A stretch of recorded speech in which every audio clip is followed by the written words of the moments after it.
Afternoon, everyone. Welcome to the latest edition of the Climate Accelerators Demo Day. Thank you all for being here. My name is Mido Talhuni. I'll be the host for today's event. I am a member of the capital investment team here at Climate Kick, working closely with some of my other colleagues who you may know from other events, Guadalupe, Christian, David, Elisabetta, and some of the other members from the accelerator programs. For those of you joining us for the first time, as you're probably aware, Climate Kick is the IT's climate innovation initiative, which is working to accelerate the transition to zero carbon and resilient world by enabling systems transformation. Since launching in 2010, Climate Kick has been at the forefront of innovation with the objective of catalyzing systematic change. The Climate Accelerator programs run by Climate Kick basically boost innovation in sectors contribute to a net zero carbon economy and climate resilient societies by providing tailored support and training for early stage startups. Climate Kick runs a number of Climate Accelerator programs throughout the year, which is focused on thematic programs such as circular cities, clean cities, maritime, and so on, as well as geographic programs which focus on different regions within Europe and outside of Europe, such as the Med Accelerator program and the Black Sea Accelerator program. All information around these accelerator programs can be found on the Climate Kick website. Since over the past 10 years, since EIT Climate Kick accelerator programs have been launched, Climate Kick has been a major climate innovator, providing support to a number of innovative solution providers with over 1,600 startups supported since launch. These startups have then gone on to raise an additional 1 billion in capital and have generated 2,300 plus jobs, and of course have had a positive impact on our planet. Today, for today's event, we have a lineup of 10 really exciting startups who have graduated from these accelerator programs and who will be pitching their businesses to a panel which includes some of the most active impact investors in Europe. The startups selected for today have developed different technologies, products, and services that are tackling different verticals within various sectors, such as fashion and retail, solar technology, intelligent lighting systems, and sustainable mobility. So for today's agenda, we will have a few minutes dedicated for the investors to present themselves. Following that, we will have a presentation and a Q&A session with each of these startups. So we have a 4-minute pitch by each startup, followed by a four minutes of Q&A with the investment panel. Once we're done with 5 startups, then we'll have 5 minutes for networking, where the attendees will be able to network amongst themselves. And then after the 5 minutes, we will come back for the remaining 5 pitches. Once the 10 startups have all pitched, then we will dedicate breakout rooms for each startup. There will be a total of 20 minutes, and attendees will have the option to choose each room and go in and interact directly with the founders of these 10 companies. Before kicking off, I'd like to remind all the investors joining us today that we have now launched the new Climate Kick Accelerator Marketplace, which is a dedicated platform for investors to connect with the startups who have graduated from our accelerator programs and who are currently raising capital. Please register through the link, which you should be able to find in the chat, and please dedicate time for this. There's a lot of startups that are added regularly and who are looking for capital and the right partners to accompany them through their growth journey. So do register and do join our community. So to kick things off, as mentioned, we have 2 of the most experienced impact investors in Europe joining us today. And so I'd like to please welcome Laura Kramer, who is the investment director from Rubio Impact Ventures, based out of the Netherlands. And they focus on circular solutions, healthy living, and people power. We also have Joel Larsson, who is the general partner from Pale Blue Dot Ventures, who are based out of Sweden and who focus on climate tech investing in pre-seed and seed stage startups. So welcome to you both. Very glad to have you here with us. Laura, perhaps maybe you want to start and kick off with a few minutes about yourself.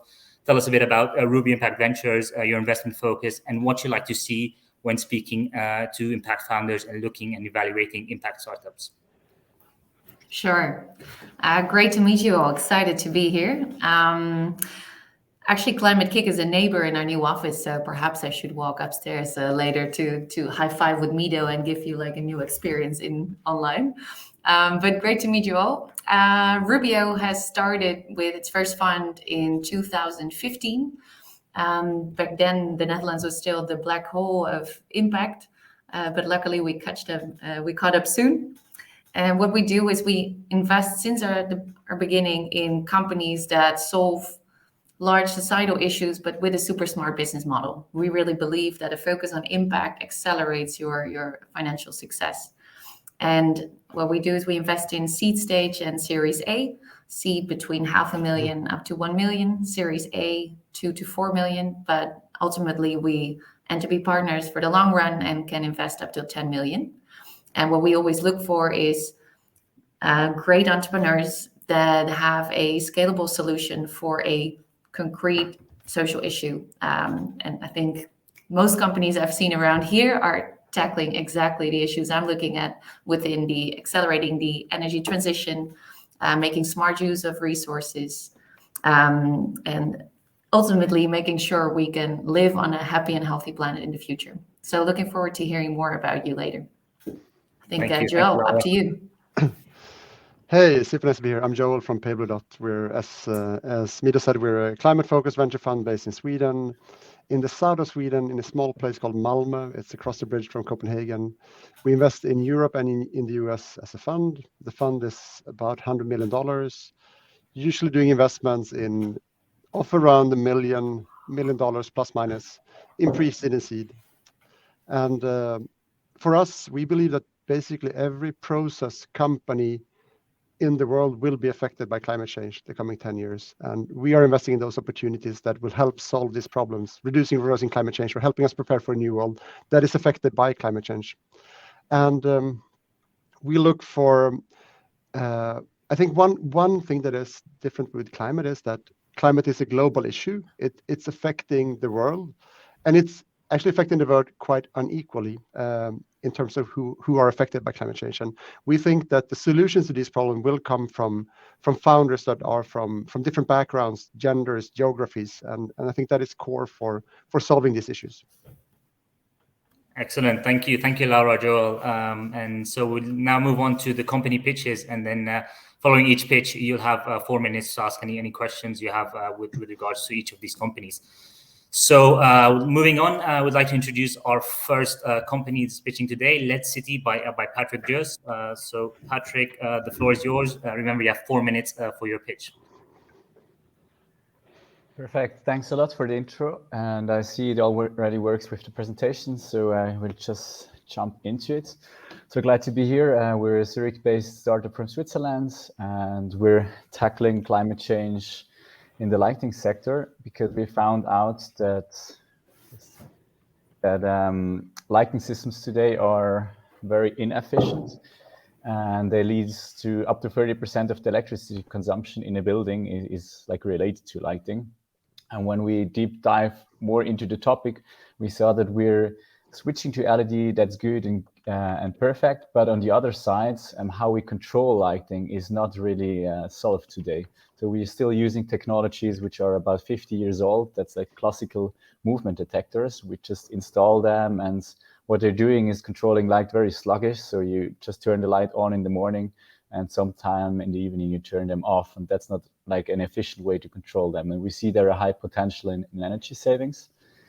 And so how do we tackle this? I see the slides are not really perfect, but I just go through it. So one thing is really decentralizing the control so that each light source has its own sensors, its own computer, and make a network out of the lighting system so that you really decentralizing can control the light intensity very precisely. And with that alone, you save about 50 to 70% of energy compared to new LED lighting systems, and about 90% compared to traditional lighting systems.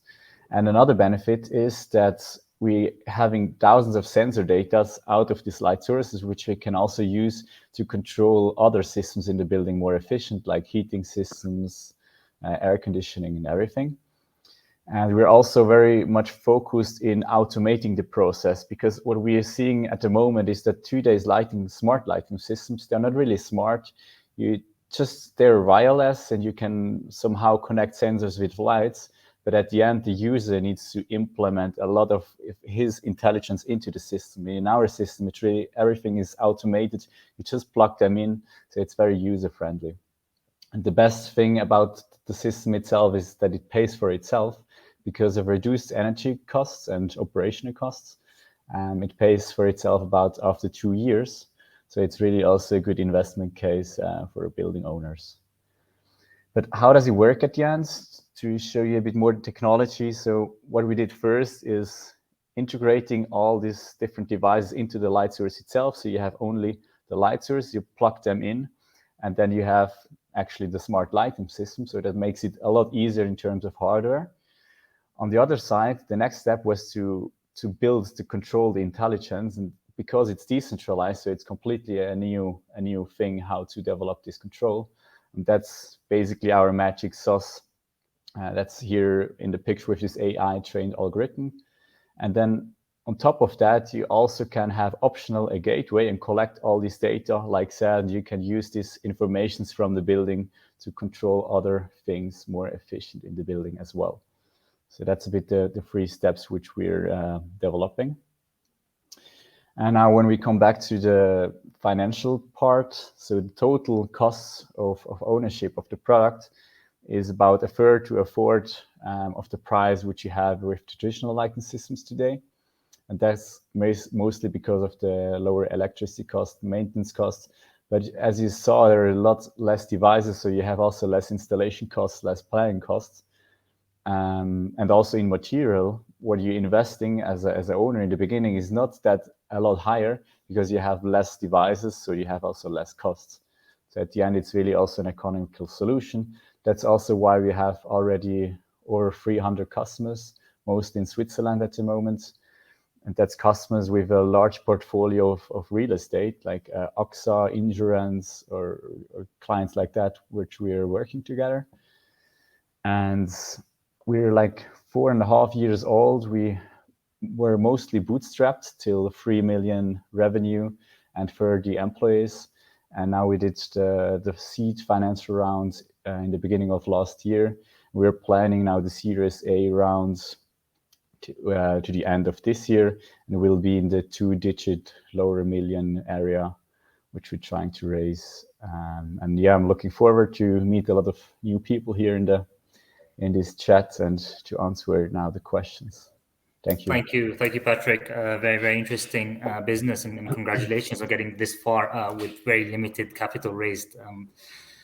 Yeah, Laura and Joel, any particular questions you'd like to focus on? Happy to jump in. Thanks, Patrik. Super good presentation. The first question I have is basically the breakdown of to understand one of the slides a bit more. You said there's a lot of savings in electricity. Is that Sorry, hang on for a second. Sorry, my phone rang. Is that compared to what are you switching from at that point, basically? Yes, no, the slide before there was the traditional system, that's like the old lighting systems.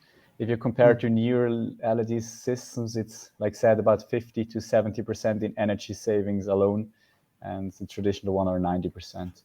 But okay. You have a lot, real estate is a very old business, so you have still a lot of these old technologies, but still we need to compare to the best at the market today, so I understand your question. And in terms of how large part of the market have transitioned today from the old systems that you have 90% efficiency gain from to the new ones? I would guess about 30% at the moment. Okay, cool. Yes. And congrats on building this so far and getting 3 million revenue. That is amazing. Very few startups reach that point, so congrats on that. Thanks. What is the challenges growing further from this? Like, what are the challenges scaling this to when you talk to venture funds looking for billion-dollar outcome type of companies? What is the challenge in scaling this to become very large? That you have? Yes, it's a good point. We already had a meeting about that yesterday. So we now have a new CEO, which is from a traditional lighting company, which has the expertise. How does a company like we are looking with 600 employees?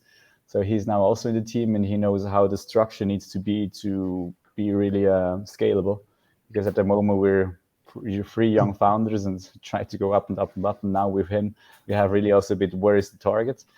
And we also have today signed a contract with a new CFO, so also to professionalize the financial area of our company.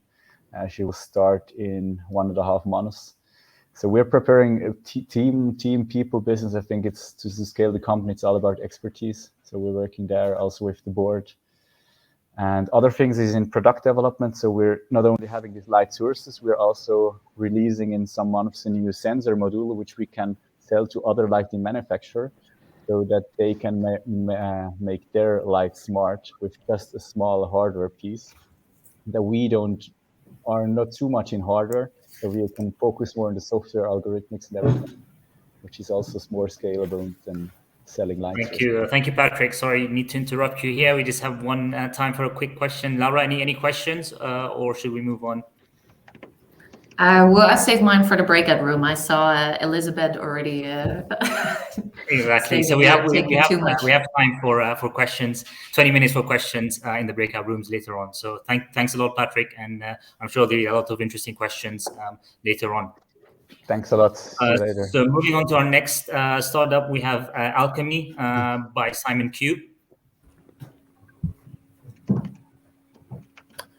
Okay, good morning, everybody. So my name is Simon Kew. I'm from Alchemie Technology. So our vision as a company is to deliver a world with zero pollution from textile dyeing and finishing. This is a very big problem. So it's around about 3% of global carbon dioxide emissions. So we're looking to address a very substantial cause of global pollution. The way we're doing that is via delivering our product, which is called Endeavour. So Endeavour is a digital dyeing solution that delivers 85% energy reduction, 50% cost reduction, and eliminates wastewater from the dyeing process.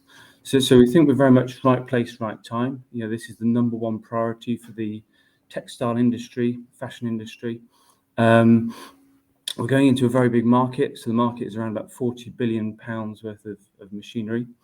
And we're looking to really disrupt a very outdated, primitive in some ways, manufacturing process for applying colours and finishes to fabrics.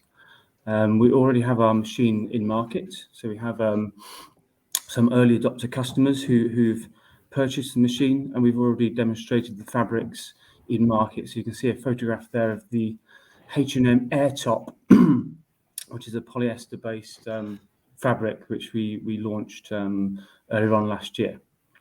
So to explain a bit more about the problem, textile dyeing is a very polluting process. So it delivers over 1 billion tons of carbon dioxide into the atmosphere.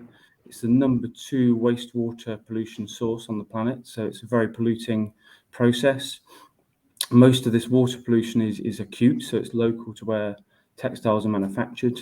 Carbon dioxide emissions are significant and growing very quickly. So by 2050, we expect 10% of the world's carbon dioxide emissions will be associated with dyeing and finishing. So it's a really, really big problem. It's the number one priority for brands. So for a number of reasons, mainly consumer pressure. Governments are also changing the way that they regulate manufacturers. The manufacturing is moving out of places like China, moving into lower cost locations. There's a lot of global change, which means there's a big opportunity for new capital, new machinery, new manufacturing processes. More recently, the gas price has obviously really driven a lot of issues in the textile supply chain in terms of cost. And so, so we're really looking to leverage that in the coming year or so to drive adoption of our technologies. In terms of what our technology looks like, you can see a small photograph there on the top right-hand side of our Endeavour machine. This is a machine that's actually now in Taiwan, being commissioned. We've been using this machine for trials and for demonstrations. We've been able to demonstrate 95% wastewater reduction, 85% carbon dioxide reduction, and 50% cost reduction for some real commercial fabric examples. And this is really driving significant interest in what we're doing. Just to summarize a bit, this is what we see the future looking like in the textile industry. So this is our vision for a digital factory that delivers dyed textiles with lower cost, much lower carbon footprint, no waste water, and full digitalization of the manufacturing platform. So I think that might be time. So I guess thank you. Thanks a lot, Simon. Very interesting. Laura, maybe you want to kick off with the first question? Yeah, sure. I would love to hear, Simon. Can you share a bit more about your business model? What do you plan to sell? So we're selling machines. So what you can see in front of you is our product. The product is a relatively high value capital item. The global market for dyeing machines is around about 20,000 machines. And the value of those machines is between £1 and £2 million per line. So it's relatively high value market. The business model is to sell these machines directly to manufacturers, but generally through brands. So brands such as Adidas, H&M, who's one of our investors, are really supporting us to drive implementation into the manufacturing base, which is generally not owned by the brands. So textiles are all manufactured by third parties. Yeah. Joel, go for it. Super. I have a follow-up question on the same thing. Like, what is the replacement rate of these 4 billion and 20,000 machines? What is the replacement rate of these machines if you don't replace them to become more climate efficient? You replace them because they're not functioning anymore. Yes. So the traditional technology would generally be replaced on probably a 10-year cycle. Okay. In terms of where we see the opportunity, so we can deliver a really substantial cost reduction. So the capital payback time is 12 to 18 months on our machine, which is pretty impressive. In terms of what's happening in the industry, dyeing is being shut down in many locations and being opened up in new locations. So it's moving out of China, moving to Southeast Asia, so places like Vietnam, Indonesia, Thailand is where a lot of the dyeing is moving to, Bangladesh, and so many of these countries kind of know about the problem from what's happened in China. You've probably seen photographs of the waterways in China looking dead and polluted. That's a lot of that is the textile industry. They don't want to see that moving into their country. So we see a lot of government level interest in this kind of technology. Are you selling already? We are, yeah. So we have a couple of machines in market. So one beta trial site, one showcase site going into Taiwan this year. We have a demonstration system in the UK, and we have really incredible market interest. So we've got really more market interest than we can deal with. We're focusing on closely linked brand manufacturers, so key manufacturers for companies like Adidas, Nike, are sort of target customers. It seems you have a super good offer in terms of quick repayment time, and even if you don't go for that, you have high climate impact. That means some brands will go for that. What is the main thing that is blocking you to continue selling and to grow this quicker? So I guess key barriers to entry are that manufacturers have existing capital. And we obviously have to demonstrate capital payback on our equipment for them to wish to implement it. There is something about the scale of the market and the dispersity of the market. So it's in many countries. Some of those countries are harder to access than others. So China is the number one location for dyeing still. It's about 45% of the world's fabrics are dyed in China. It's quite hard to access market. But in terms of the scale of the market, because it is so big, even if we were to supply dyeing machines to say just Adidas, that's about 250 machines. So it's 300 and something million pounds worth of revenue would be associated with that. So it's a very big market. Thanks a lot, Simon. We'll have to stop you here, but I also have a couple of interesting questions to ask you, but I'll leave that for later on. So thanks a lot for your time. We'll have to move on now. Thank you very much. So we'd like to welcome Fusebox, Tarvo Õng.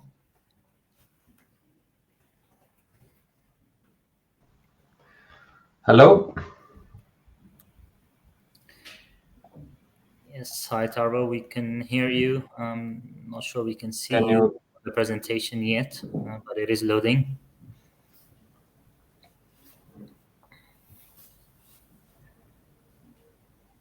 Okay. Yeah, we can see your presentation now. We can't see you, but Somehow you cannot see me. Okay. no, we just see it live stream. But yeah, for the interest of time, maybe we can just get started and go forward. Yes. Hello, everyone. My name is Tarvo. I'm the CEO and founder of Fusebox, and we are building a energy flexibility platform. Second slide should come right away. So perfect storm for us at the moment in electricity markets and energy markets. Decreasing grid stability, favorable for political and regulative changes, and supportive technological advancements, meaning that it is hard to keep electricity systems running everywhere globally at the moment. And it's mainly because of massive installation of renewables and that are volatile. Don't get me wrong, we love renewables, but they are just not always there when we need them. So what is the solution at the moment? Actually, what it is that the transmission system operators who are responsible for running the electricity system are using fossil fuel generators to ramp up the generation in case of deficit in the electricity system, and then they stop again those generators when there's too much electricity in the system, and this is also a problem.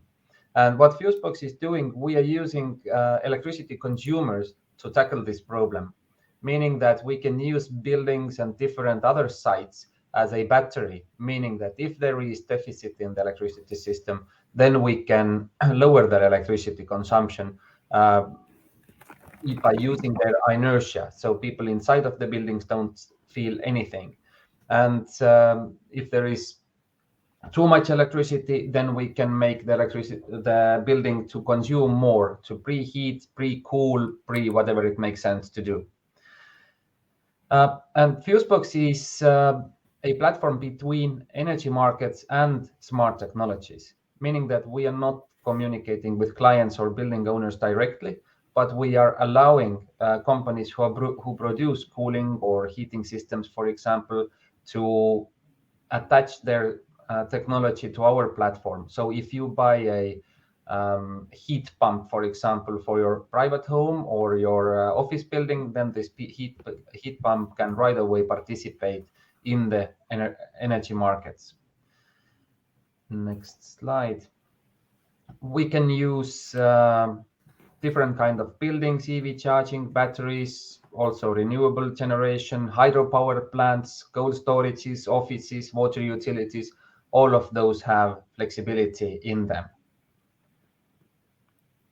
And we deliver all the information to those who participate in the system in real time. We get them earnings, get them savings, get them CO2 reduction, and we never invoice them by ourselves. We get the revenue from transmission system operators in different countries, and we deliver this revenue to the customers and our partners with whom we are working together with. And this is where the revenue is coming from. Next slide. We are operating in different countries. We are working with technology providers, as said, energy optimization service providers, real estate portfolios, automation companies, and so on. This is the team that we are working together with. We are in different countries, and that's about it, shortly. Thank you, Tarvo.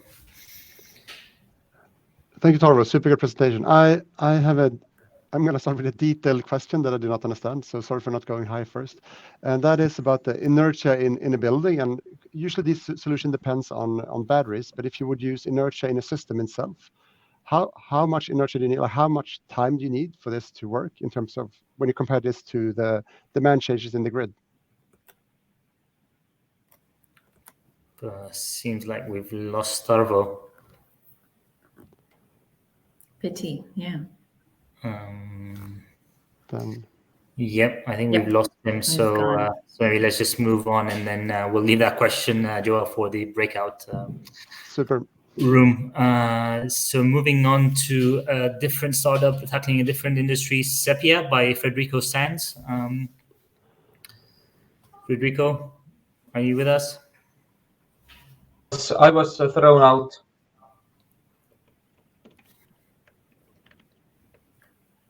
I think you're on mute, Federico. Oh, hi. Can you hear me now? Yes, now we can.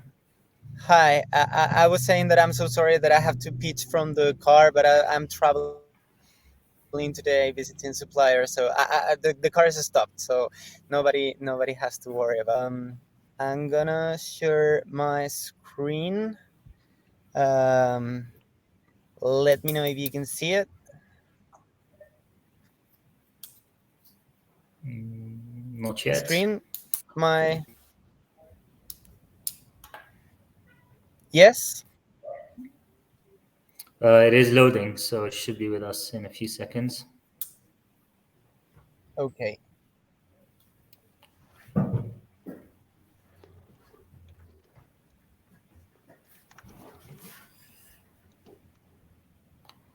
Perhaps you want to start with try to upload the presentation from our side.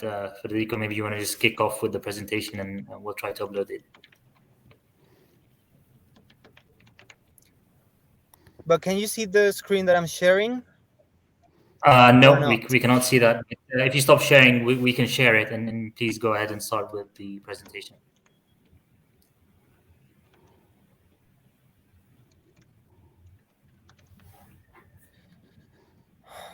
I'll go again.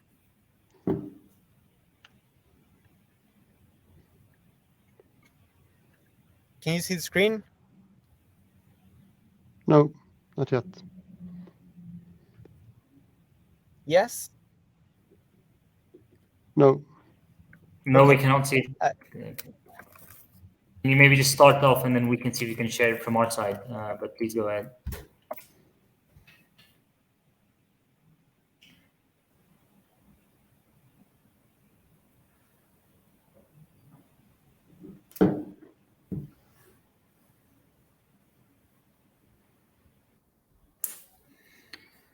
Okay, seems like we are having trouble with Federico.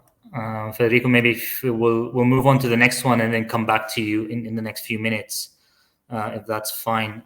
So moving on, I'd like to present Lina Frevel from VAAL Airships. Hello. Instead of Lina, it's Rauno here. Okay, so, hi Rauno, welcome. Hello, thank you very much for inviting me.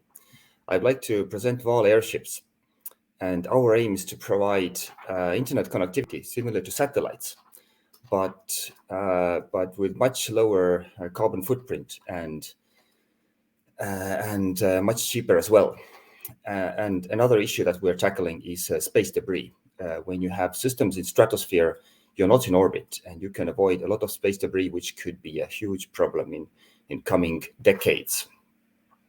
So we are making these stratospheric drones, like you can see in a picture, in the form of an airship, and they go to high altitude, but not to space.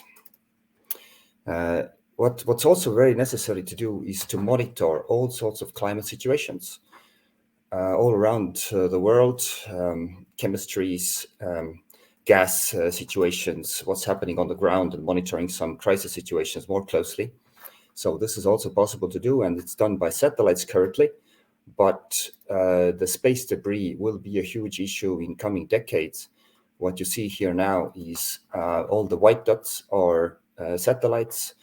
Half of them are old dead satellites. And really big issue is on the low Earth orbit, when you can see the density of white dots closely around the Earth.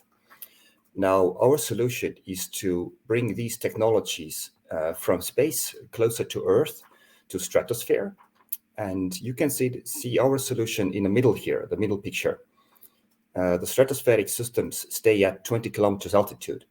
This is much higher than regular air traffic, but around 20 times closer than satellites. and they don't need to move at cosmic speeds, at orbital speeds.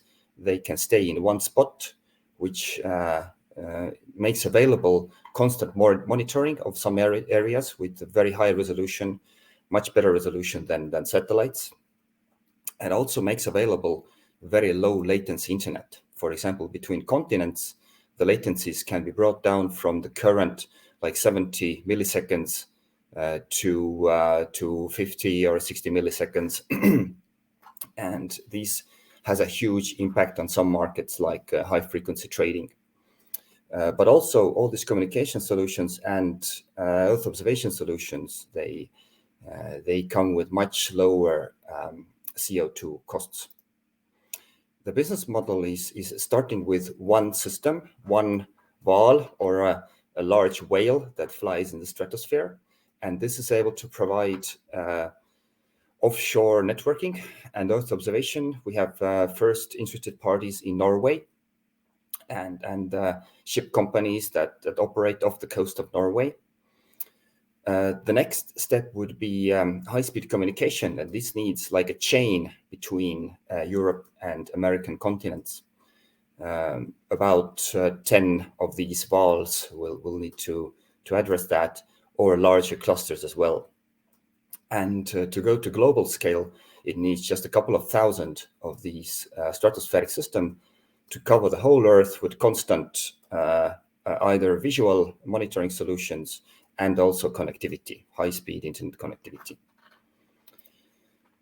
So the first addressable market is in Norway, but the global hubs market, and hubs are these stratospheric systems. They are high-altitude pseudo-satellites, that's the term. And the market today is estimated at 3 billion, but it's growing.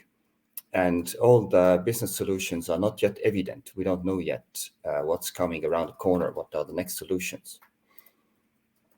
So this is our team. We have a team with very different backgrounds, technologies from physics and from mechatronics, of experience of building drones and software and hardware, and also some business competence. What we have done before is our team members participated in satellite development. In Teltech satellite project, we have 2 of these nanosatellites that we made are in orbit. What we are also doing almost regularly now is stratospheric experiments with weather balloons that you can see on a small picture on the right. And we started making small mock-ups of these airships. This is nothing close to the real solution, but starting out these materials testing and development. Thank you, Rauno. I'm going to have to stop you here, I'm afraid, but sure we have a couple of interesting questions from Laura and Joel. Yeah, thank you so much. I was wondering whether you could explain a bit more about the Earth observation techniques you're using and how you're dealing, for example, with clouds. Yes, that's a very, very good question. We can talk about optical Earth observation, but this is restricted by clouds. Optical Earth observation is we can compare us with also nanosatellites. Some companies are making fleets of hundreds of satellites that are in orbit, but the stratospheric system can have also with the same size optical system, which is about like that, can have 10 times higher resolution. And also constant monitoring of 24/7 at one location is also possible, which is not possible with satellites. But if we're talking about clouds and the restriction of clouds, in some areas you also need constant monitoring, but some cases like a couple of weeks you have just cloudy weather and you can't do anything. Then what satellites are using is radar. They're using synthetic aperture radar. This penetrates clouds very easily, can have very detailed image. And this radar system is also possible to use on the stratospheric system. The technology that is needed is that the stratospheric system needs to fly at a certain speed in the direct line. And this makes it available to also do this synthetic aperture radar imaging at high resolution on the ground. So it's possible with these solutions as well. Okay, so basically similar solutions, but with higher resolution. Higher resolution because it's much closer, yes. Super. Thanks for your good presentation and like the approach very much. I have a question about going platform versus vertical offering. Why did you decide to offer services directly in terms of like internet connectivity, for example, and not just build a platform for others to use? We are thinking about this vertical integration of integrating all necessary technologies and providing the systems and providing the services ourselves. We think that there is so much more potential in growing globally and into tens of or hundreds of times of higher revenues in the end.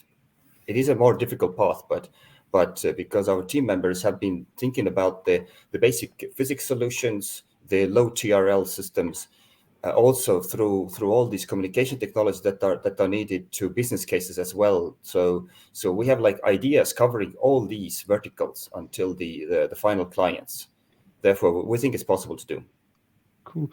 And quick follow question: How long until you have a larger prototype that is not that is slightly larger than the balloons you're doing today? Like, what is the time frame? We are applying for grant funding. With 1 year development, we are making a small prototype that has all sorts of technologies covered and good solutions for technologies. But with 2 years, we are planning to make the full-scale prototype, and it takes probably a year or two after that to have a regular flying service in place. Okay, cool.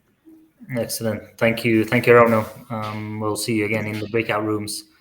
Thank you. So let's see if we can connect again back with Federico from Sepia. Yes, I'm here. Can you hear me and see me now? Yes, and we do see your presentation. So welcome back. I'm so sorry. The connection here was okay, but then suddenly it stopped. So I'm gonna go for it. First of all, my name is Fede, and I've always been fascinated by clothing.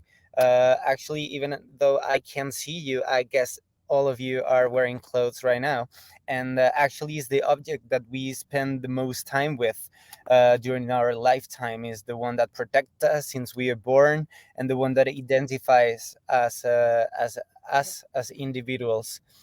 As an engineer, I learned that design is actually about solving problems and helping people. And that's precisely what we try to do with Sepia. And when it comes to the fashion industry, it generates a lot of jobs. Just in Spain, the industry creates more than 100,000 jobs. It represents a lot of the income of the country, but at the same time, it's one of the most polluting industry in the world. So we have a product that is really necessary, that we all wear and use all the time, that generates a lot of wealth and jobs, but at the same time is really terrible, the impact that it creates. And we think there's another way to change the industry, and it's through technology and through innovation. Well, it was a video here, so sorry. Okay, and that's why we founded Sepia 5 years ago. Our goal is to generate and create clothes, garments that we can all wear during our day, with technology to improve what the user during the day. We introduce properties to the garments like antibacterial, stain repellent, non-wrinkles, non-smells, so the user can feel more comfortable during the day. And at the same time, we manufacture everything locally, from the raw material that we use to make the yarns that we use to make the final garments. We manufacture everything here in Spain and Portugal. And from the very beginning, we set up that the company had to follow the Sustainable Development Goals. And actually, if we compare one of our shirts with a regular cotton shirt, we can see the difference by impact on water consumption and CO2 emissions. And we get this with the high-tech materials that we use to make our garments. This year we became carbon negative, and we have some environmental certifications that prove that what we say is not just something that we believe, but there's science behind all these data and all these numbers. And actually our products are created with recycled materials, and since they are monomaterials, they can be recycled again. So all our products are inside the circular economy, which is very important for us to let resources for the new generations. And I started myself almost 6 years ago, but now we are a team of 20 people, engineers, marketing experts, design people with a lot of experience that are the ones who are able to create the company. We started very small. It took us a few time to develop all the garments. And we've been selling and growing since the very beginning. And what makes us most grateful is that our customers love our garments. They send messages all the time, and they give us a really good feedback, and is the one that keep us on working. And I guess I'm seeing that it's time now for Q&A. Yep. So it's all yours. Thank you very much, Federico. Really interesting approach to fashion. I see some of your products really, they also look very good as well. So thanks for joining us today. Joel, Laura, any questions? Super good presentation, and I love that you prioritize going to customers in front of talking to investors or going to these events. So that is, I think that is the right choice to begin with. And could you break down a bit more about the climate angle on your garments? I did not fully understand the climate angle and why these are so much better. Sure. So what we do is we for our garments we use high-tech materials that come from recycling materials, and that since they're monomaterials, they can be recycled again. And with all the processes that we create and manufacture our garments, we need very few water to make them. The CO2 emissions are very low. And then that happens on the manufacturing process. But when it gets to the customer, it needs to wash the garments 4 times less than a regular garment because of the antibacterial effect on the garment. It won't smell, it won't get dirty, it won't show wrinkles, so you can use it more during more days. And we avoid ironing, which is one of the most energy needed thing in your house. And so we lower the impact during the manufacturing process, we lower the impact during the use process, and then at the end of the life of the garment, it can be 100% recyclable. So we kind of close the loop here. Have you done any validations regarding the use part? Yes, we have all these data coming from the customers. We ask them like how many often do they wash their clothes, and how many often do they do it comparing to the regular shirt that they will have at their house. And that's how we try to measure that part. When it comes to the manufacturing process, we can measure everything we actually do, because we know exactly where the raw material comes from, what machines are we using to make the yarn. Actually, I'm traveling today to visit the yarn factory here in Spain, and we can measure everything when it comes to the manufacturing process. But when it gets to the customer, to the final use, we need to use their data. So we get all the feedback from them to try to get to know like what is the exact time or the numbers of washes that they do with the garment. And do you plan to really go on as a brand, or do you also expect to deliver your garments as a white label to others? So we are doing both. I mean, we started as a B2C brand. Our goal was to create these kind of clothes that could help people during the day. And since we needed the fabrics, we developed our own fabrics, starting from the raw materials.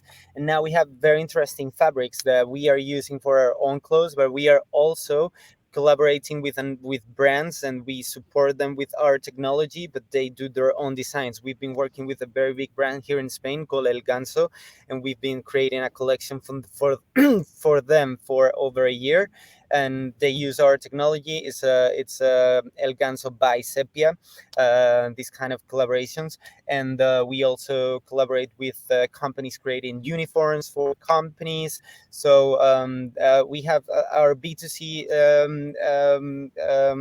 company is right now, it represents like 70% of sales, and then 30% of sales right now are on B2B, and we think this area is the one that is going to grow faster in the next couple of years. Great. Thank you very much, Federico. Really interesting, and I'm sure there'll be a lot of questions in the breakout rooms. So make sure you have a good connection for that in the next 45 Thank minutes. you. I'm so sorry for these weird Pete. No worries. It happens. So moving on. So we'll just have 5 minutes now for networking, where all entities can network among yourselves. So if you just click on the network tab on the main hop-in screen, you should be able to network with some of the other attendees, and then come back to the stage tab in 5 minutes to go back to the 5 remaining pitches.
Welcome back, everyone. I hope you found these few minutes to be interesting. As promised, you'll have more time towards the end for more ongoing discussions with the other attendees and the startups themselves. But for now, I'd like to move on with the 5 remaining startups we have lined up for today. So would like to invite the next startup, Hack Your Closet, by Mikaela, Larsell, and Lisa Gautier.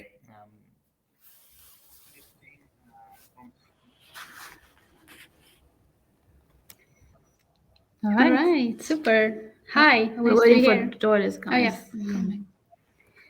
Hi, Mikaela. Lisa, please go ahead. All right, okay, we're not waiting for George to join. He's gone. Yeah, he'll dial in a minute. So yeah, maybe you can just kick off. He'll be with us. All right, great. Hi everyone, really nice to be here. I'm Lisa, CEO and co-founder of Hack Your Closet. And I'm Mikaela, COO and co-founder. So today we're going to present you Hack Your Closet, the leading clothing subscription running dark closets in Europe. So what we do is circulating clothes among as many people as possible using an operation model close to dark stores, which you have probably heard about, which gives us the opportunity to scale our operations and reach out to a large amount of customers. The way that our service works is our customers, who are mostly women right now, are creating a profile with us. They will share their preferences and a lot of data about the clothes that they wear and the clothes that they want and who they are as customers. And every month they will receive a selection made for them that completely data-driven and has 4 to 5 items. They can wear the clothes for 4 weeks. Before rating them, sending us some feedback, and then returning the clothes and receiving a new selection. And our customers love our service for different reasons. It's convenient. There's a discovery factor that is also adds a lot to the experience, and also for the effort that we've done in reducing our emissions.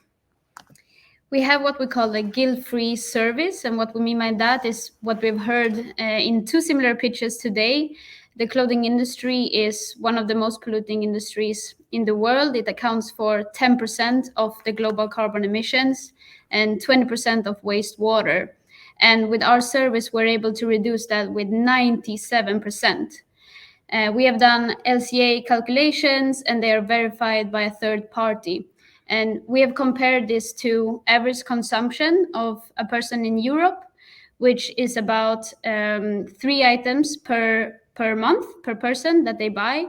And that is about 27 kilos of CO2 equivalents per month. We can reduce this by 97%.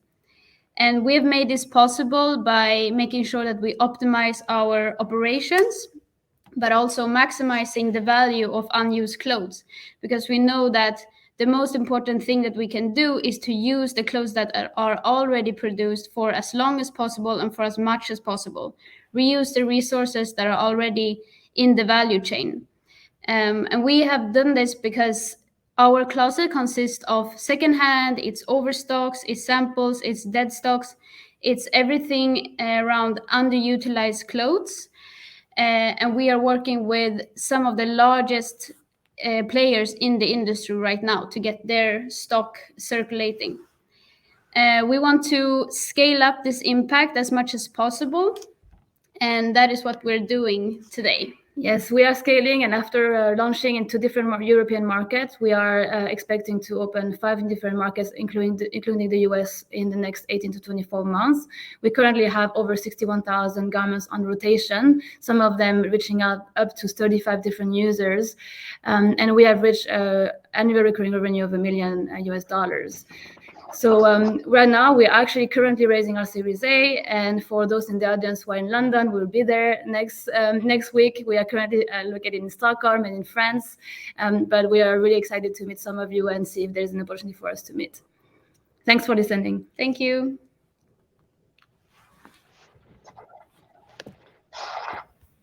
Thank you. Super clear presentation. Thank you. Can you share a bit more about your customers' feedback? Like, how do they find you and why do they want to keep on working with you? Yes, so there are three reasons, because we always survey our customers on why they use the product, and there's three different main reasons. One being the conveniency. So I think a lot of people we are not necessarily working with, let's say, people who are like fashionistas. We work with people who actually have really active lives, mothers, teachers, students who just want to find new ways to actually access clothes. Our subscription is €29 per month, so it's also economically really interesting for 4 to 5 items. So we fit also into that. So we have the conveniency part, which is, you don't have to think about clothes. We do that for you, and we do that well. There's the discovery factor, meaning like, some customers say like it's Christmas every month. And then we have obviously the sustainability angle. Some people really want to change the way they consume. The last part would be a little bit about reducing their budget, but I think how we are positioning ourselves when it comes to what clothes do they want from us is you always have, what we as women we use, we have our ride and die clothes that we have forever, and then things that we don't use because it's seasonal, because we change sizes, because we are changing career path, and we fit into that. We adapt to them, and we help them basically take on new adventures and new personality and new styles when they ask us to do so. Super. Go for it, Joel. I would like you to describe a bit more. There are a few companies trying to solve a similar problem with different approaches. What is the main thing that you do differently compared to other startups in the field? Yes. So what we do differently is the way we have created operations, and we can dive into that afterwards. But it's also the business model and how it works.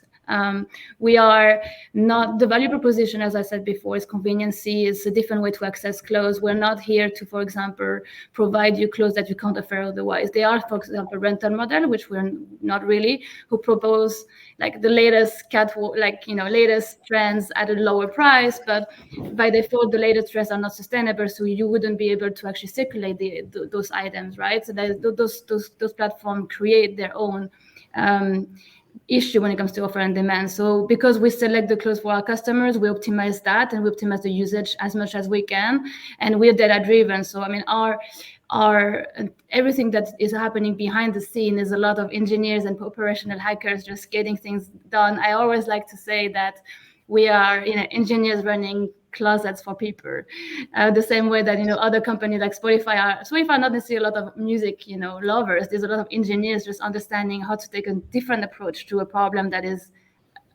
widely a usage that everyone is needed, like music or clothes. Great, thank you very much, Mikaela, Lisa. Really interesting. We'll catch up later on. So thank you for your time for now. Thank you very much. Thanks. So moving on to our next startup, we have Ciclogreen by Gregorio Jimenez.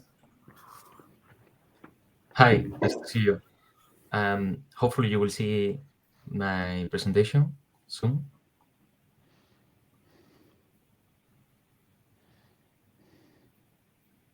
I already, okay, there is. Great, thank you.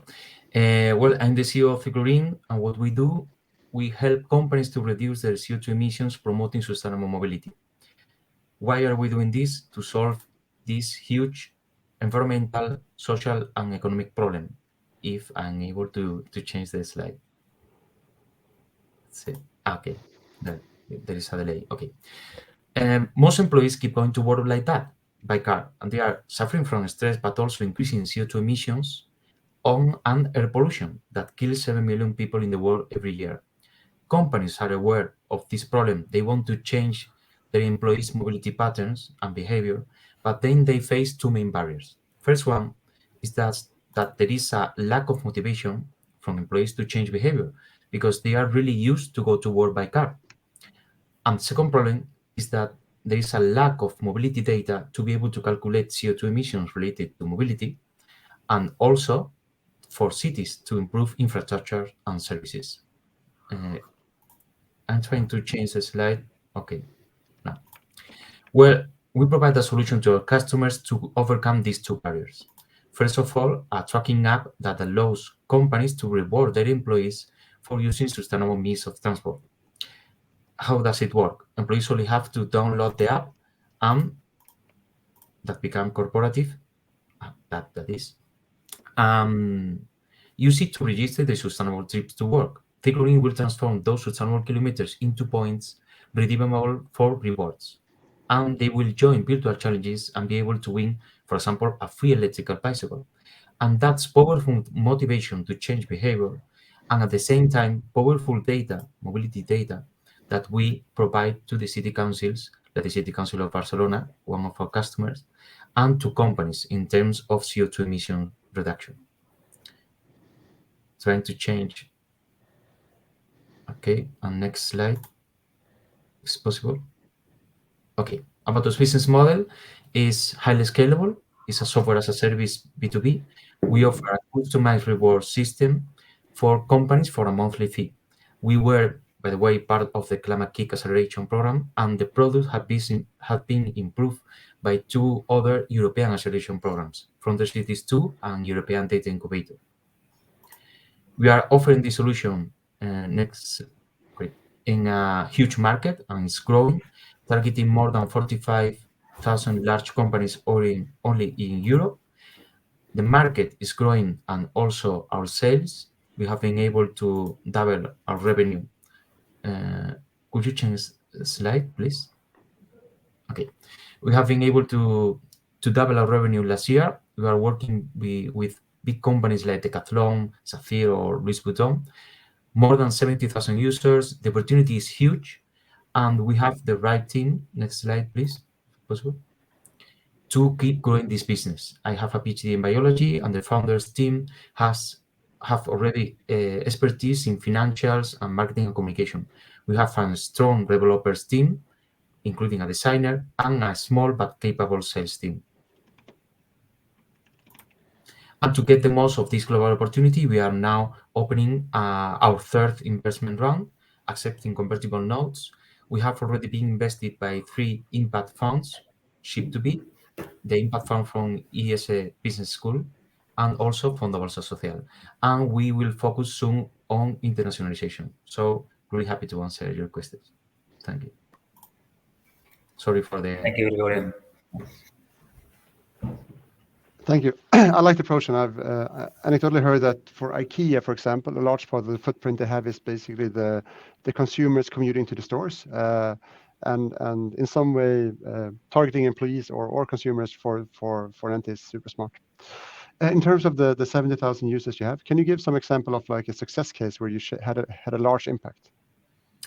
For example, Decathlon. We're working with Decathlon at a national level with more than 150 stores. We have there almost 4,000 active users, and they themselves analyze the data, mixing the data from their mobility surveys from the employees and the data coming from an app, and they are selling 460 cars. They are avoiding using 460 cars. We have been working with them for 2 years now. So that will be a user case because they are reducing those CO2 emissions, and because they have a science-based target, we are collaborating for them to reach that objective.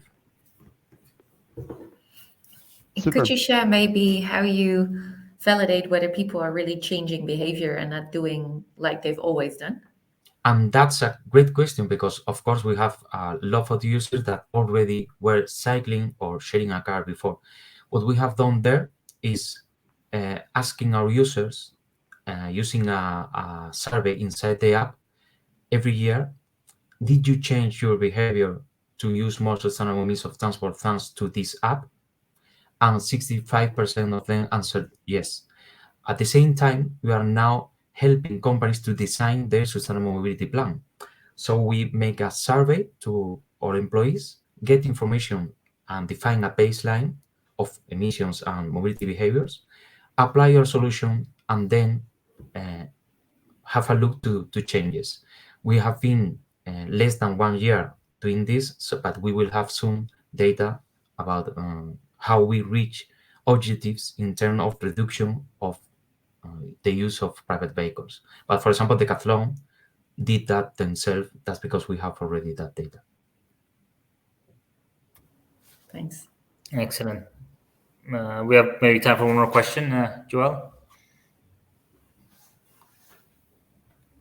You're Sorry, muted. you're mute. Sorry, what will you achieve on this 250K convertibility raising right now, and where will you be after raising that round? Our aim is to reach 1 million in less than 2 years, because we want to double this year again our revenue and keep growing that way. Cool. Congrats. That is a good trajectory to raise more money after that, for sure. Excellent. Thanks a lot, Gregorio. So moving on to our next startup, and we have Recreate by Linda Vasilisou. Our aim is to reach 1 million in Hello, 2 years. do you hear We want me? to double this year again our revenue and keep Okay. growing that way. Yes. We also hear your background. The echo, right? stage. Okay, I will just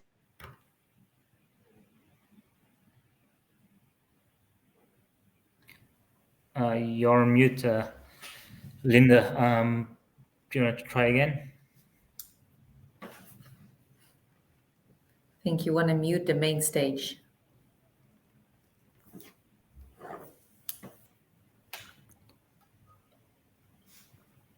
Linda, can you unmute yourself?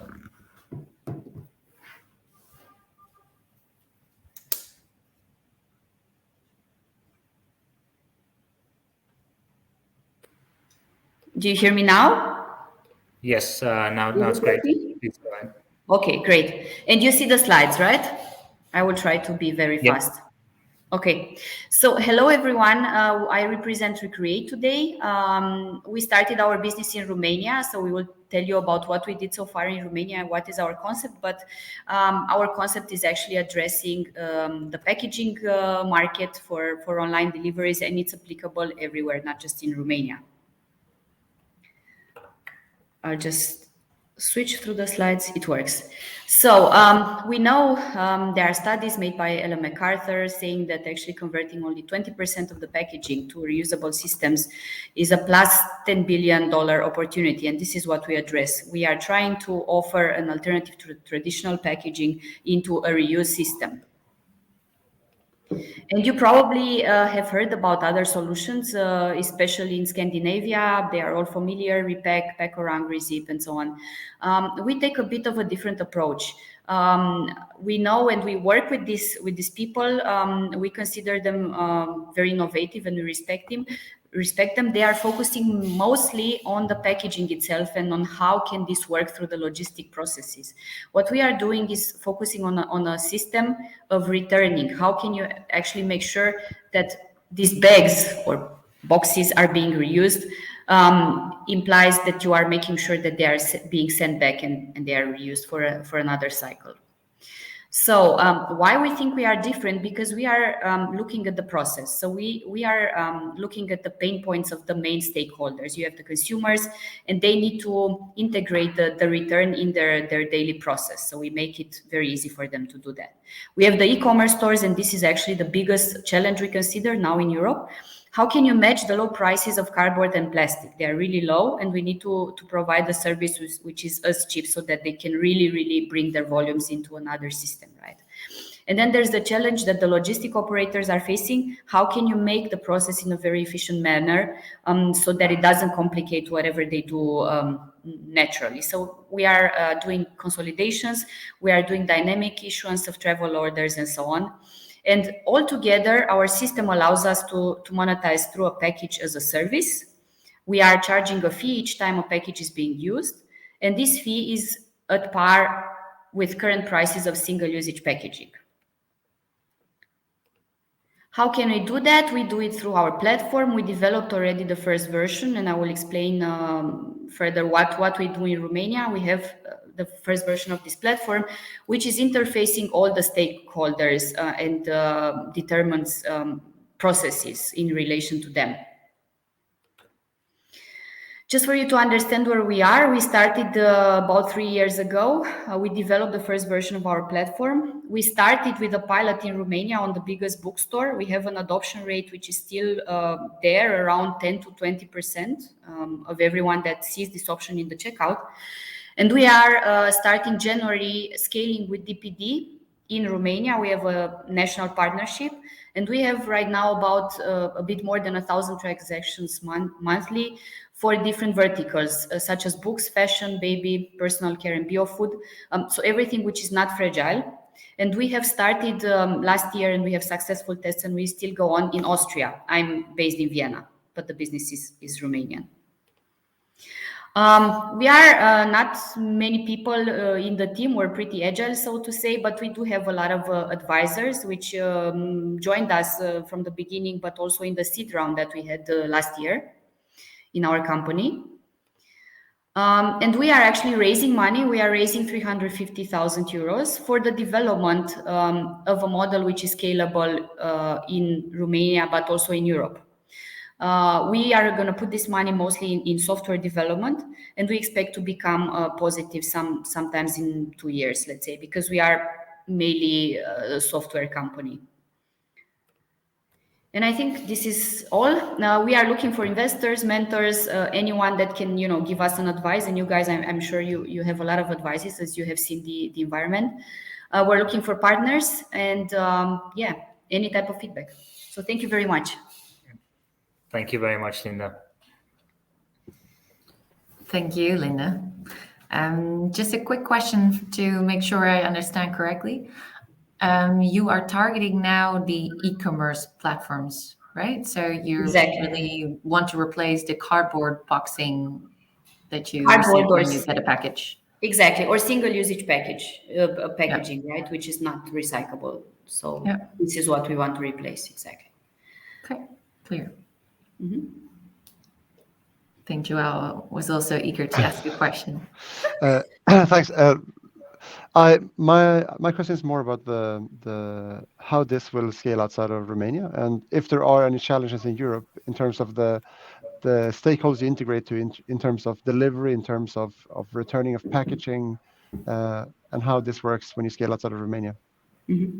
Yes, what we are trying to build up to bring to the European market is a system which is based on collection points. So a place where you can actually drop the bags and they can be easily tracked.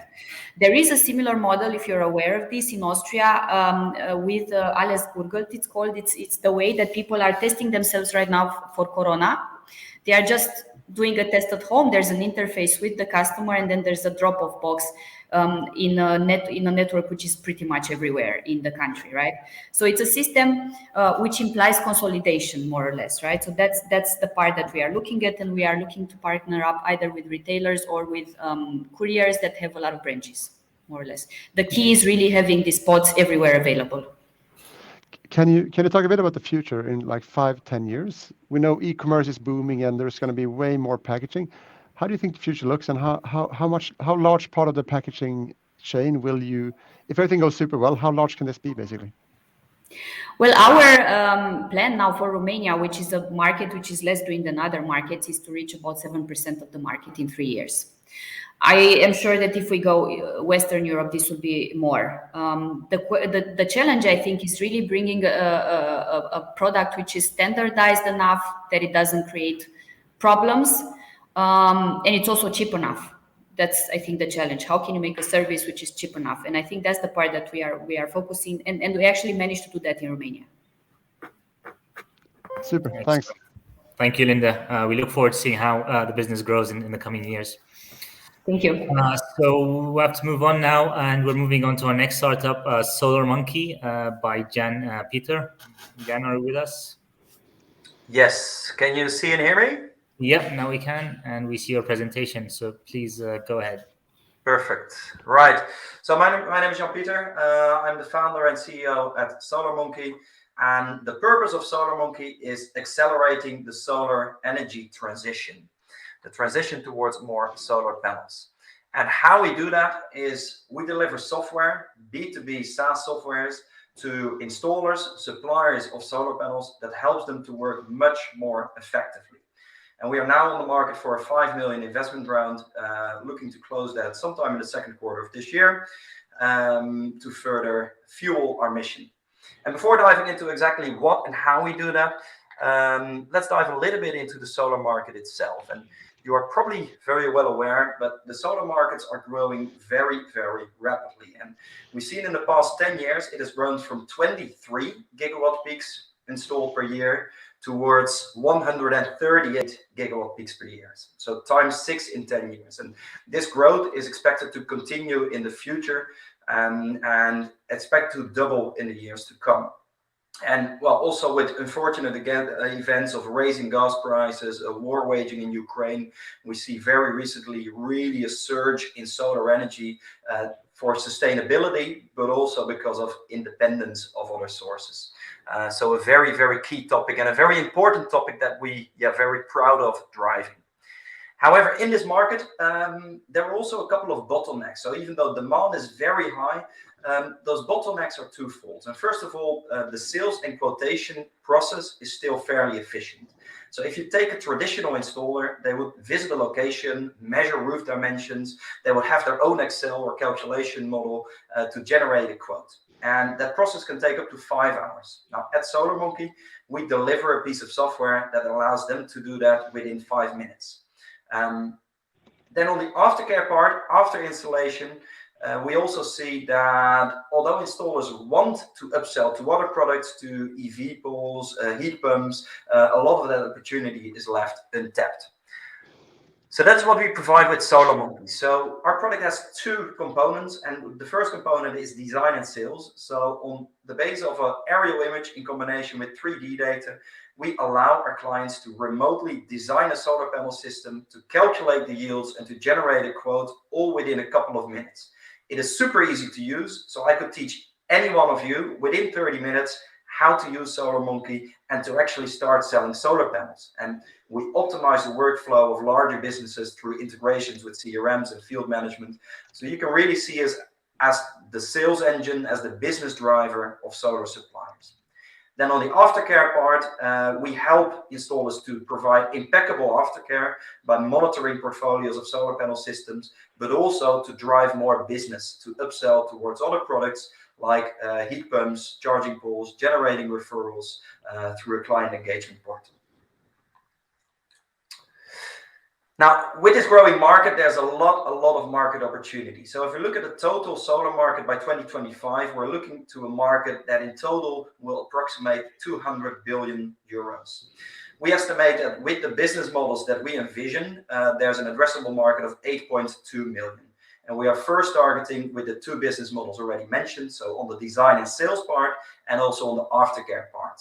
However, we see in the future there's other potential business models. With the volume that's going through our software, we can also use our software to function as a marketplace. So with the volumes and now already 300,000 unique addresses per year going through the software, we can use it as a marketplace to source materials, to source installers, and basically bring together different parts of the supply chain in our platform. Just some statistics. So where are we now? So we are on the run rate revenue, just under 2 million annual revenue. We're active in 3 countries, the Netherlands, Belgium, and Spain. And the volume going through our software is about 300,000 unique addresses per year. That is done by just below 500 clients. We monitor 18,000 solar panel systems, and we've achieved all of that with a current invested amount of 1.6 million. So as said, we're on the market for a 5 million investment round, and we will use that to launch us into the next strategic horizon, launching in 10 European countries, but also further developing our product, increasing the features that we have and also increasing the revenue potential per client. And our forecast is to generate about 23 million of annual revenue by 2027. Then quick look at the team that's going to achieve this. So I said, my name is Pieter. I'm the founder and CEO. Tino is my co-founder, technical brain behind the software. Then we have Anne-Marie coming from the market with experience from Tesla, Zonnen, and UNU. So really a scale-up energy veteran. And in total, we are with a team of just over 30 FTE. Then nice to mention, we won a couple of awards. So we've been nominated by Deloitte as the most disruptive innovator, maybe a bit of a buzzword, but nevertheless very proud to achieve so. Top 50 growing tech companies in the Netherlands. and also awarded as in the renewable energy world's most influential solar people under 40 years old. This was already a couple of years ago, but I'm still under 40, so I think that still counts. Of course, thanks so much, Jan. Sorry to interrupt, we're running out of time, but great progress and achievements so far. I'm sure that was it for me, so thank you so much. Questions. Hey, super good presentation, and congrats to building revenue to almost 2 million. That is awesome. I'm one thing, when you thought about future business models, have you thought about financing and enabling more people to have access to this? And why did you decide not to go that route? What a great question. Yes, we considered. We actually had a lot of discussions with Santander, Spanish bank, providing financing and loans for solar panel providers. The reason that we did not pursue that option at the time is because, well, the value and the revenue potential that we could gain from that deal wasn't bigger than the potential that we saw in other opportunities. We're always estimating, well, what's the value versus effort? And this one didn't come out on top. But I agree that it's definitely an interesting direction, and maybe if new opportunities pop up, definitely worth considering as well. Thanks. Thank you, Jan. Good to see you. I was wondering, like, currently in the market, you see quite a lack of technical talent. Is that something you expect to hamper your growth? Difficult question. I mean, I think there's a myriad of challenges when you are growing your company, and like finding the right technological talent is one of them. And we have our strategies to find really good talent, to grow our talent, and to retain our talent. So at the moment, yeah, we have all the vacancies filled, and we're happy with the people that we have. We're going to skip with a new investment round. Yeah, we're going to heavily scale up again. Yeah, and we'll see how much of a bottleneck it will be. But we're considering all kinds of different options, and we have a plan in place to attract as many of the best talents as possible. So I think we'll manage. Excellent. Thank you very much, Jan. And we'll speak later on in the breakout rooms. All right. Thank you so much.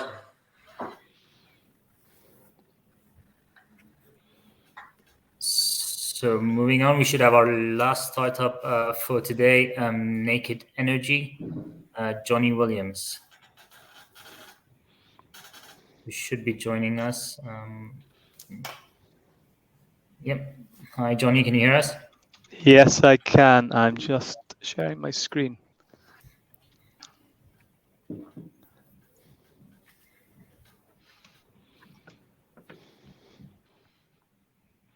Do you have me? We Yes. see you, but we can't see your screen.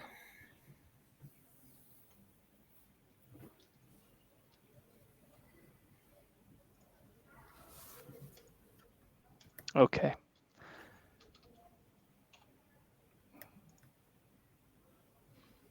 And can you see me now? Yep, now we can. Please go ahead, Jonny. Great. Well, it's a pleasure to be here. Thank you very much. Naked Energy is a late-stage startup going on scale-up, and we are focused on the decarbonization of heat. We're a design and manufacturing company for solar products. We've been involved in the Climate Kick since 2012, as a graduate of the program, of course, and also as a venture competition winner. We secured our Series A investment back in November 2019, and that enabled us to grow our commercial and technical teams. We're now looking towards our Series B funding round of around 12 million euros. And we also manufacture our products in the UK and in Italy, and have a view for further expansion for manufacturing later. We're focused on the decarbonization of heat.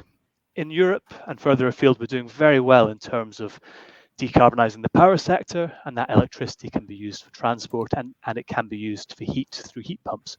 But really, heat is over half of global energy demand and 40% of emissions. So there are lots of opportunities in this area. We have developed Virtue, which is the world's highest energy density solar technology. On the left, we have Virtue Hot, which uses the sun's energy to generate hot water. It's solar thermal. And on the right, we have Virtue PVT, generating hot water and also electricity. Both products use a tube, which is a vacuum, and a reflector. The vacuum reduces convective heat losses, and the reflector gains more energy from space that is normally wasted. So as a result of this, the USPs are along the lines of very high temperature output, very high energy density per unit area compared to our competition, and also our customers don't need to use any gas for their heating, or indeed any electricity for the heat pump heating. So they're free of the utilities as well for up to 60 or 70% of their load. As a result, we can perform very well against solar PV for the same roof area, more expensive at the start, but much better overall savings. And a similar story for carbon emissions as well. You can have confidence in our product because we're fully certified for Virtue Hot through TÜV Rheinland in Cologne, and Virtue PVT is going through the same process. And we have various other certifications as well. We're also award-winning through some engineering prizes. We're really redefining solar thermal, solar to generate hot water. A few years ago, you would not have had monitoring platforms. Now, of course, we can look at temperature, pressure, voltage, flow rate, etc. And this is fantastic for proactive maintenance and also for performance validation. To date, we have completed over 25 different systems in 6 different countries. A lot of our activity is focused in the Netherlands currently. We've also recently completed installations in Switzerland, and target markets are in Italy, Germany, and North America. We're very much focused on hotels, industry, textiles is a good one, fast-moving consumer goods, food and beverage, and multi-residential. Quite diverse, but the key thing is a requirement for heat. We're just about to start on the British Library, an iconic Grade 1 listed building in central London, and we have 2 leisure centres in the UK of a similar size about to start. So thank you very much indeed. Excellent. Thank you very much, Jonny. Really interesting. Thanks. The first question is basically we know solar is growing quickly here, and who are the optimal customers? You mentioned a quite diverse group of customers. Who are the optimal customers to switch to your solution compared to having a regular PV? Really, any customer where they have a significant heat load over the course of the year. Because it's primarily led by heat, you need to have a local use. With PV, you can feed the power back into the grid and sometimes share with your neighbors, of course. So in this situation, a hotel is very good because they have swimming pools, laundry, kitchens, everything that comes through the taps as well. Industry, for low temperature and medium temperature uses, our products can generate up to 110 degrees Celsius. So we're into the realm of medium temperature industrial processes, or preheat for textiles, fast-moving consumer goods. We've been pitching to companies that make a lot of shampoo, global companies, and also global hotel chains. In Switzerland, it's a very nice agricultural process looking at exotic citrus fruit production, and we provide top-up heat to the glass houses. So quite diverse, but we need to have the heat requirement. Okay, cool. And what is the cost difference, the initial cost difference in terms of the installation? Sometimes up to twice as expensive as solar PV. We tend to have paybacks between 5 and 10 years without subsidy, which would be generally similar to PV, but the overall net present value and internal rate of return tends to be higher. Okay, thanks. Okay, so I think that's it for the questions for now. I think we're done with all the startups for today. So thank you, Jonny, and for everyone else who's joined us. As a next step now, we'll be moving on to the breakout rooms. So we'll have each of the startups in a different room, and all the attendees can choose a room and go in and interact with these startups. So you have 20 minutes for that. I think everyone in the homepage should click on the Sessions tab, and there you should have access to the 10 different rooms. So thank you, everyone, and we'll just be moving on to that and then have a few minutes just to wrap up.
So welcome back, everyone. Hope you enjoyed our session today and the pitches from our startups. Was quite an interesting lineup of startups, but we hope to also have more interesting startups in the future. So please stay tuned for future events. We have a number of additional exciting events lined up during the course of the year. So please stay tuned for that. For any additional information around the startups or to connect with any of these startups, feel free to reach out to myself or any of the other members of the team. Also do follow us on social media. We are quite active on our LinkedIn pages, so you can stay up to date with our latest events. Again, I also want to remind you all to register for the ClimAccelerator Marketplace, where you can see the startups presented today, as well as all the other startups that have gone through our accelerator programs and that are currently raising capital, and you can basically connect directly with them. I'd also like to give a special thank you to Laura and Joel for taking the time today. I know they're quite busy, and they're taking 2 hours to give us very good insights and really give us some very good questions to these startups. So thank you both, and thank you all for joining us today. Thank you. Have a good day. Thank you. All right. Nice Thanks a lot. Speak soon. Bye-bye.